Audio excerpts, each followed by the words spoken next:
Hi everyone, this is Jim. Welcome to this postmortem of my Blitz game number 618. I had the white pieces and kicked off with c4, the English opening. And my opponent plays d6, a very rare defense. There's lots of ways to defend against the English. Knight f6 is kind of a nice waiting move. e5 going for a reverse Sicilian. e6 preparing d5 or c5 going into a symmetrical setup, or g6 just going with the fianchetto. Lots of different ways to play. c6 setting up for a kind of Slav defense. f5 a Dutch defense reversed, or no, not reversed, but Dutch defense against the English. Anyway, d6, a very rare move here. I don't think it's necessarily bad. After I played g3 here, and he plays knight d7. Knight d7 is kind of a strange move too, and we're just completely out of the opening book. But he could have followed it up with e5, and we'd still be in, reverse Sicilian territory. It's probably okay for black. But knight d7.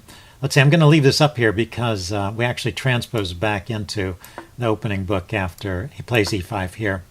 So we've gotten into a line where there have been a few games played. Knight g to f6. He plays this, and now I go e4. If I went d4, this would be still within known territory, and it looks like it's pretty good for white, just going ahead and opening up the center. Black hasn't done anything too horrible at this point. He's just got kind of a small setup. He's got a small center, cramped, I guess is the word for it. He might not be able to develop this bishop that easily, and then this bishop is locked in behind the pawn chain. So anyway, e4, I was thinking, well, just keep this bishop imprisoned. And I think this is not too bad. Let's see, we're really out of the opening book at this point. And he plays h6, and I think that's a real mistake. What he really needs to do is develop his bishop to g7 here. So for that, he should probably play g6, because the bishop doesn't have much of a future over here. So after this, I get a pretty big advantage. Let's see, he goes, no, it's my turn. I go knight to e2. Keeping this diagonal free for the bishop, and maybe preparing to play f4. He goes bishop e7. Since he hasn't moved the g-pawn, the bishop has to come out this way. I castle, he castles. And now I can just play d4, and I think it's pretty clear that white has the advantage at this point. This is like an Indian defense gone wrong, an old Indian. Or maybe it is just a standard old Indian, but it's kind of a cramped position. I think this move would not have been played. So, sorry, the h6 move would not have been played in the old Indian. But that's the old Indian is with the knight here and the bishop here. Played against a queen's pawn opening. Anyway, he continues in this quiet mode, playing a6, and I just push on with f4. So now I've got pretty much control of the center, and it's risky to play this move in general. But in this case, it's not so bad, because after e takes and c5, kicking my knight away. If his bishop were on this diagonal, not that diagonal, this diagonal, this dark squared diagonal, then it would be looking to come to this square, delivering a check to my king and maybe causing trouble behind my lines. But he's just a couple moves away from getting to that diagonal. He has to get the knight out of the way. So let's see. The engine really didn't like that c5 move. It wanted to play rook e8. And maybe just try and pile up on the e-pawn. It's looking for weaknesses in my position, and this pawn here is a kind of weakness. It's supported by two pieces at the moment, but I do have to support it with pieces since it can't be supported with pawns anymore. Okay, but c5, kicking my knight, doesn't really achieve much. And in fact, the knight has a great square on f5. And so I was looking at this, and I my mind was somewhere else during this game, I have to say. So we'll have a series of blunders here. I'm counting them all. There were only two really big blunders, but there were a number of small blunders, and this is the first of them. He plays knight b6, and so my knight is no longer really safe here. He can just take this off at any moment. So it's a small blunder in that I didn't notice that the knight was, he's threatening to trade that knight and open up or double my pawns over here.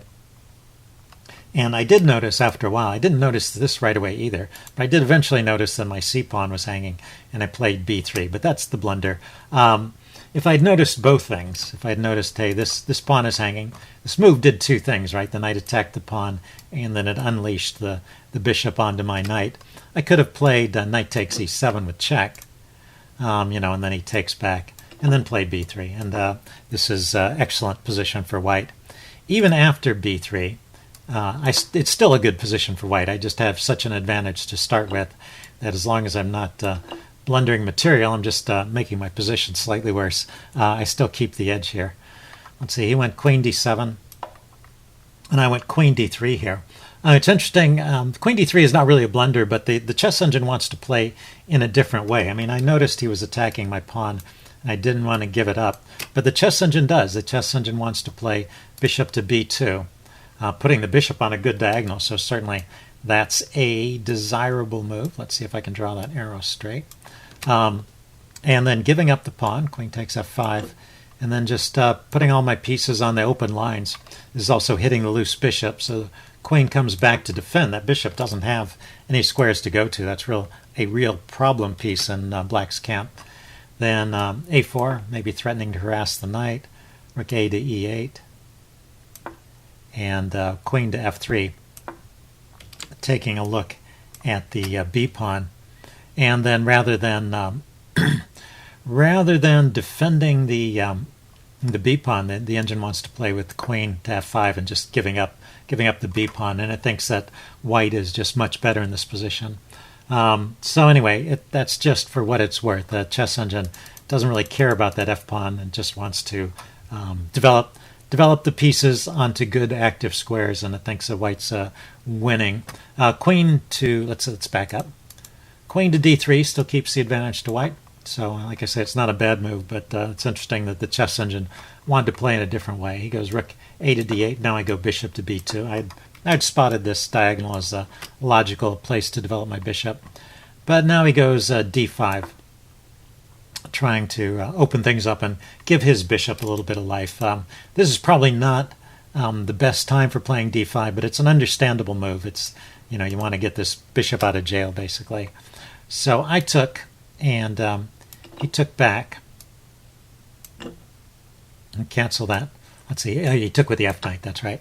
And then this part I did not play in the best way. It's interesting how, and once again, the chess engine wants to play this. It wants to trade first, trade once. He has to take back with the knight here, because I still have my bishop on that square. And then bring the rook over to pile up on the knight.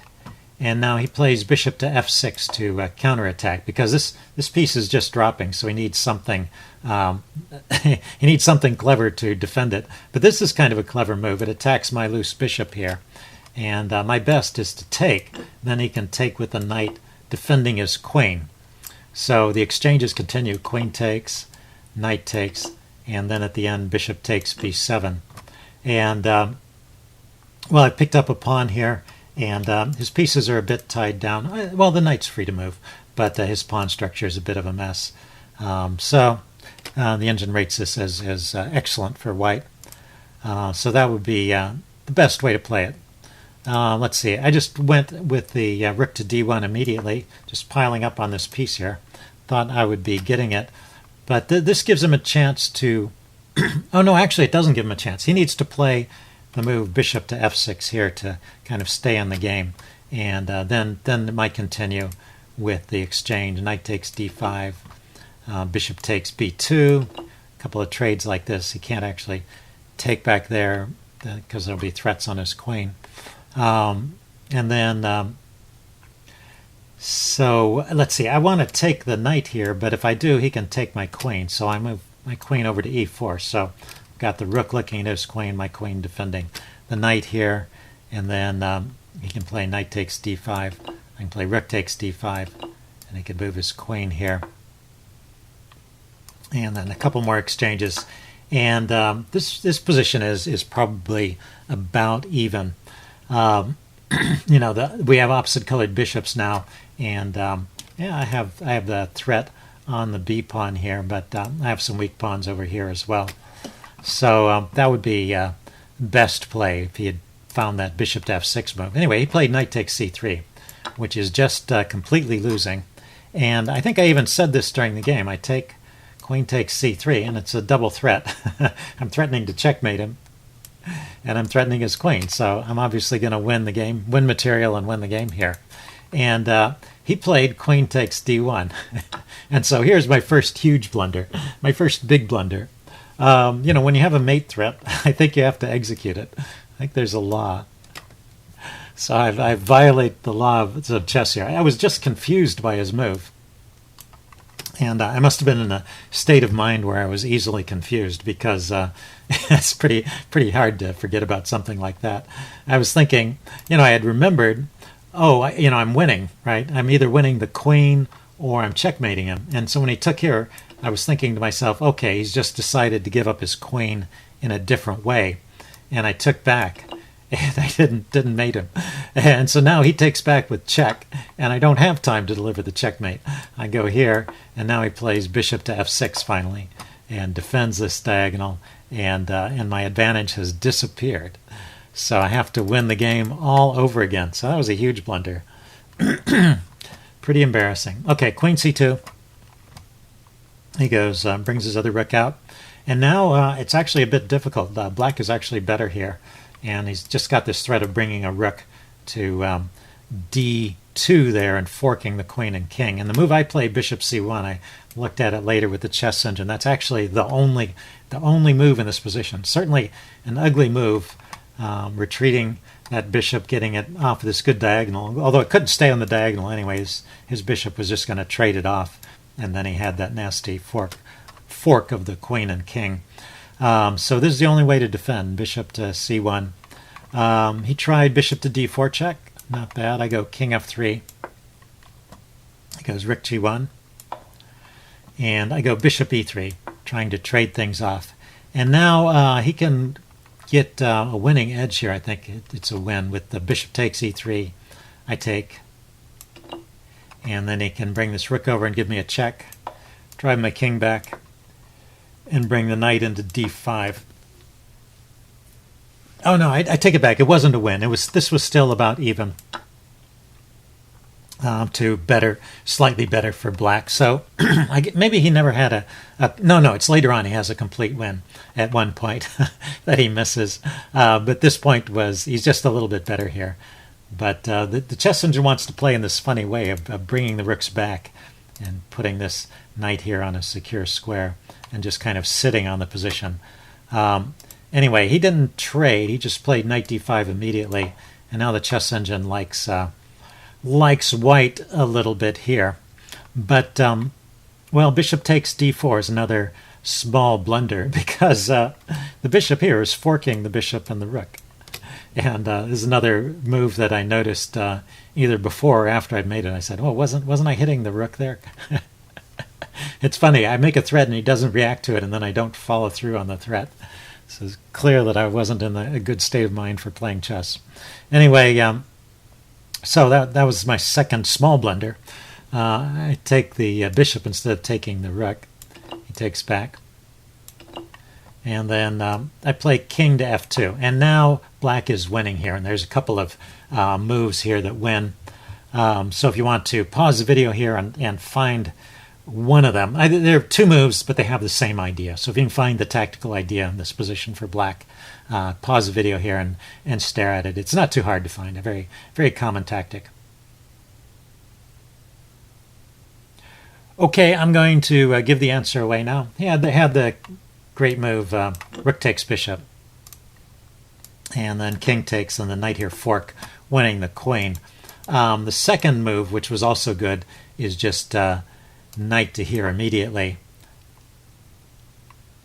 It's just not as good. It gives me a chance to move my queen away, and then he only wins the bishop, whereas in the other line he was giving up the exchange and winning the queen, so that's much more material.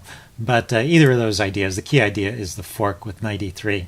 But the best way to play it is rook takes g2, check first, then I take, and then the fork. So anyway, he missed his chance, so that's his big blunder. Anyway, here he played rook a1, and I decided to take off this knight so that it pulls his rook off the back rank. I'm trying to discoordinate his rooks so that my queen can get active. When a queen is fighting against two rooks. If you're the side with the two rooks, you want to make sure those rooks are defending each other, or they are defended by pawns at all times, so they don't fall prey to these fork tricks. There's not one immediately here, but that's what I'm trying to create. Let's see, I pick up a pawn and hit his rook. He picks up a pawn and hits my king. I come forward. And he plays rook b5, defended by the pawn, hitting my queen. I grab another pawn over here on f7. Plays rook takes b3 check. And here's my second big blunder. So if you want to pause and think about what I should have played here, you can. Okay, the move I played was king to g4. And the reason it's a blunder is that this check from the rook can be met by queen takes rook. That pawn was defended. So, I mean, it's kind of a coincidence. I took on f7 because I was taking a pawn. I didn't notice that I also was defending my pawn, and I didn't respond appropriately when he took there. So, like I said, I just wasn't in the right frame of mind for playing Blitz here. So that was my second big blunder, because that would have really put the game away, taking the rook.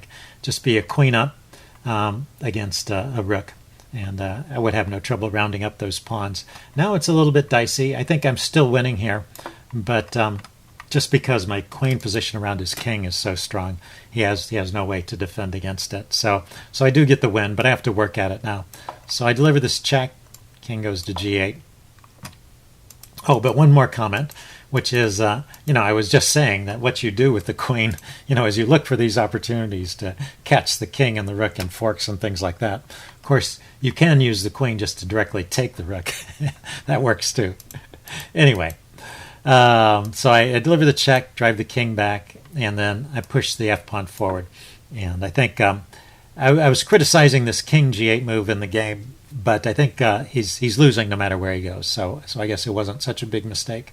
But it makes it a little bit easier because f6 is now taking advantage of the pin on that pawn. It comes back to defend. And now I finally puzzle out a tactic. Queen e8 check, king here, and queen e4 check. And finally I notice that I am hitting the rook. And also, because he pushed the pawn forward when I take the rook, it's mate in 1, because the queen is going to come to this square and deliver the mate. So anyway, that's he resigned at this point rather than let me checkmate him. But anyway, a pretty amazing collection of blunders from both sides. So you can't say I didn't give him some chances there. Hope you guys enjoyed this. Leave any comments you have in the section below, and I will see you again soon. Bye.